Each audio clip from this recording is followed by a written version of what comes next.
There are two ways the Holy Spirit makes a vessel a worthy conduit of power. Number one, it is called renewal. It's an inner working of the Spirit. So when the Holy Spirit comes, he does not just come to empower you. The goal is to empower you, but it does not start with empowerment. Watch this now. It starts with sanctification and renewal. Now, there are two levels of sanctification theologically. There is instant sanctification that happens to your spirit man at salvation, but there is progressive sanctification. That happens by your engaging the ministry of the Word and the Holy Spirit. Are we together? Most people think when the Holy Spirit comes, his next assignment is to produce power. It is the reason why the Holy Spirit can barely find expression through them. When the Spirit of God comes upon any life, and listen, if you are a man of God in ministry, listen, it will help you to know how to raise and train people. When you expose people to the ministry of the Holy Spirit, the first thing to teach them about the Holy Spirit is not empowerment. Empowerment is a latter ministry of the Holy Spirit. When the Holy Spirit comes, the first thing is sanctification and renewal. This is the first dimension of transformation. Sanctification and renewal is an inner work. I think Paul was talking about husbands and wives in Ephesians chapter 5, and I think verse 26. He talks about the woman being the church, that she is washed by the water, the washing of the water by the word.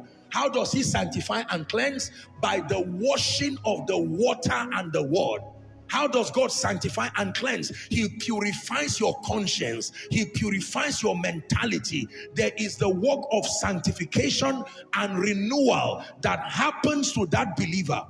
Then when you are sanctified and renewed, the next level of transformation is called enlightenment. You can be sanctified and renewed and not enlightened. So there are two phases to transformation. One is called renewal. Sanctification that produces renewal. That one is not giving you a new information. It's destroying the old man and the whole software that causes that old man to be fruitful in your life.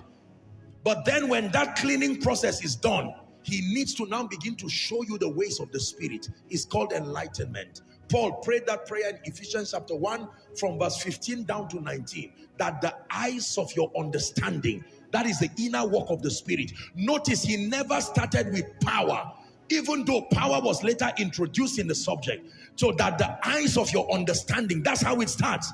Being enlightened, that you may know the hope of his calling and the riches of the glory of his inheritance in the saints. Now power can come. Verse 19.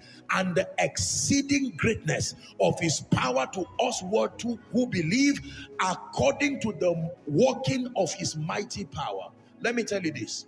I have learned this by experience, and by the mercies of God, I have seen people violate this formula and remain powerless in the Spirit. I have seen people honor this formula and evolve into commendable levels of power. You never will be able to transmute the power of the Holy Spirit beyond the level of alignment and allowance that your person as a vessel gives him.